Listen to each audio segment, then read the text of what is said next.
Hi, everybody. This is Nick Brabulis. I'm the editor of Educational Theory. This is another in a series of interviews we're doing with authors of recent articles in the journal. Today, our guest is Cassie Finley, who published a paper recently entitled From Virtue Argumentation to Virtue Dialogue Theory, How Aristotle Shifts the Conversation for Virtue Theory and Education. This paper, by the way, was the recipient of the Outstanding Paper Award at the North American Association for Philosophy of Education meetings in fall of 2022. Congratulations, Cassie, on winning that award. And part of the award is that we published the paper, the winning paper, in the journal. So it's really a pleasure to talk with you. This is actually a topic I have some personal interest in, but let's get started. Great. Thanks for having me here, Nick. Sure, of course. Okay, so obviously, the ability to formulate a good argument is one of the basic skills of reasoning. And in your paper, you discuss basically two different accounts of what that entails.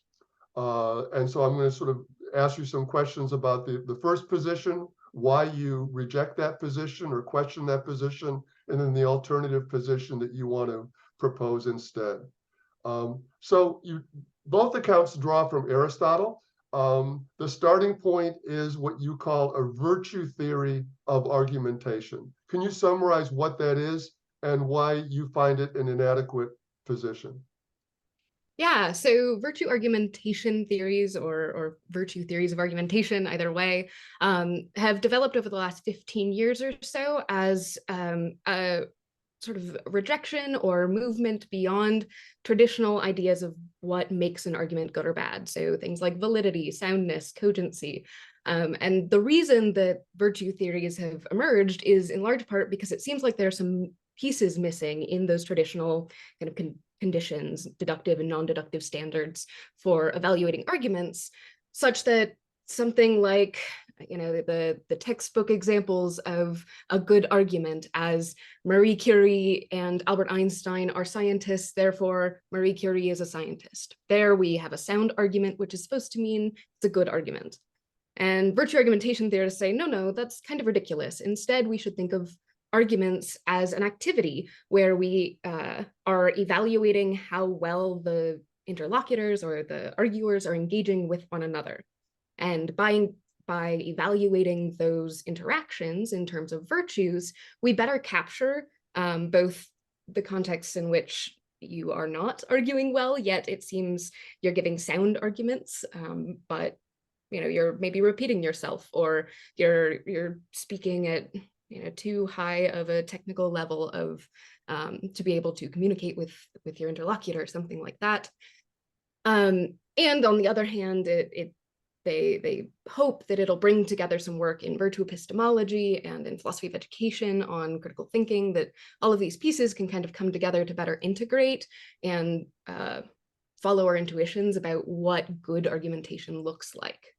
And so my sort of concern with this approach is twofold. One is that I'm worried about what the relationship between this virtue argumentation theory or theories are supposed to have with traditional theories of argumentation. So if we, on the one hand, want to replace cogency, soundness, validity with instead talking about virtues, I'm worried that we're losing something important here that we shouldn't get rid of.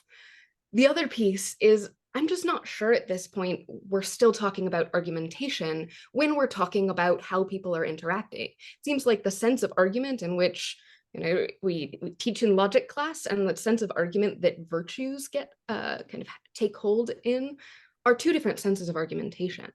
Then the fact that virtue argumentation theorists really hold a good argument to be one that involves cognitive transformations of the arguers or the audience maybe watching the argument, that those cognitive transformations are fundamental and the most important thing for an argument.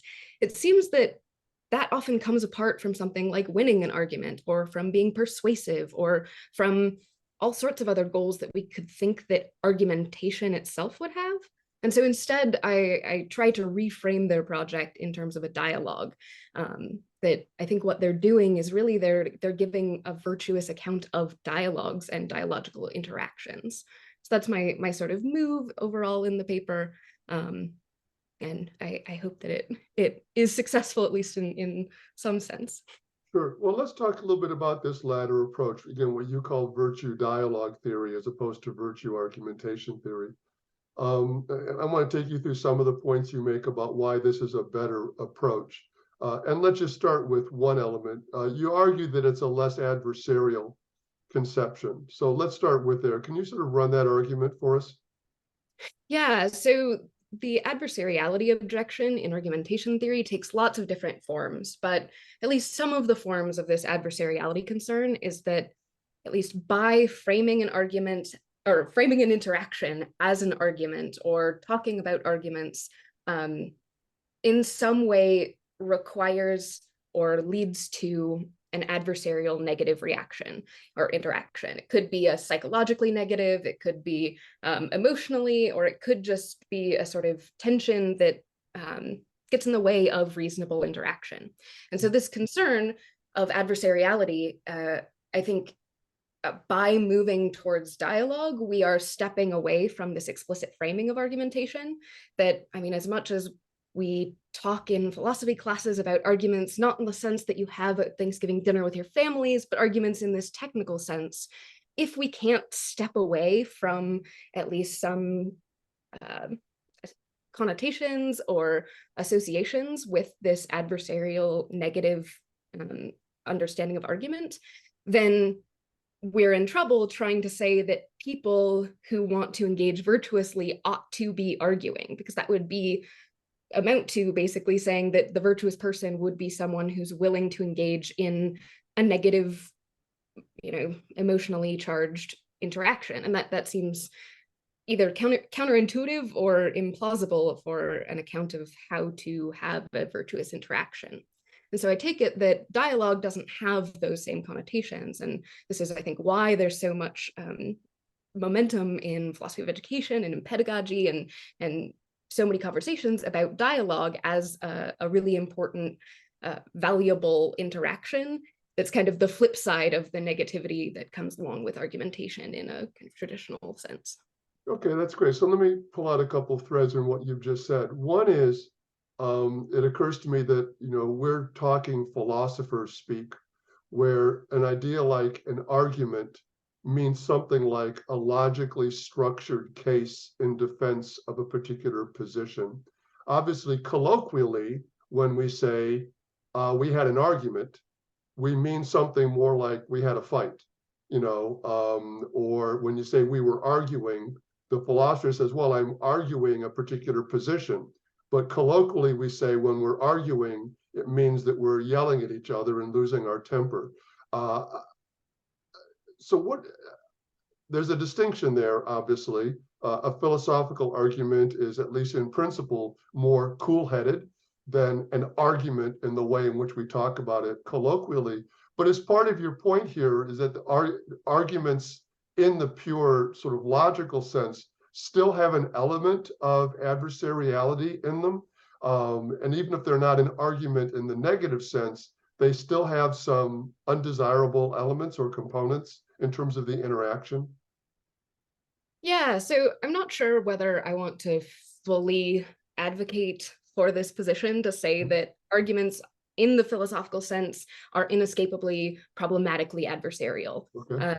But I think that there is enough momentum behind this position to say that, yeah, there may be something to this, that as much as we philosophers want to separate, even in our own interactions, this philosophical technical sense of arguing or argument from the colloquial sense, that either when we're interacting with our students and trying to communicate this technical sense, or if we're interacting with one another, that there's still some component that we're not able to separate from ourselves. And if that's the case, then with the virtue argumentation theorists, by focusing on the interactive sense of argument, the argument as activity, that just brings our conception of argument, or their conception of argument, that much closer to the colloquial adversarial interactive sense that philosophers, I think, everywhere try and convince all of their intro to logic students that that's not what we're talking about. And so I think it shifts closer to that, and that makes the adversariality charge that much more difficult for virtue argumentation theorists to manage. Yeah, I think that's helpful. I want to come back to the educational context, because that's a particular context in which the more adversarial model is probably just not the way in which we want to be interacting with our students. In graduate school, when I was still relatively new to this, I used to call this the shootout at the OK Corral approach to philosophy, which at that time especially was highly valued as really rigorous argumentation.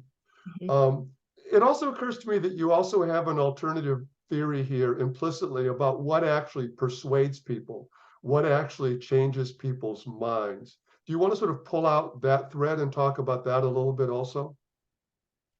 Yeah, so I think that there's a lot of empirical work, and also just experientially, I think we've all been in positions where if somebody is trying to convince you of something and they come in from a position of a colloquial argument where they want to give you reasons. There's a lot of work in philosophy of religion and work on conspiracy theories about how resistant we are to changing our minds or to responding to evidence well, when it's just this sort of epistemic or logical interaction. I take it that the alternative, and the context, at least when I've found myself changing my mind, have been when someone is really patient with me and we're having a conversation where it feels like we're working together to have some shared cooperative aim, where we have different positions, but we're trying to figure it out. And then I realize, okay, this is a position where, because we are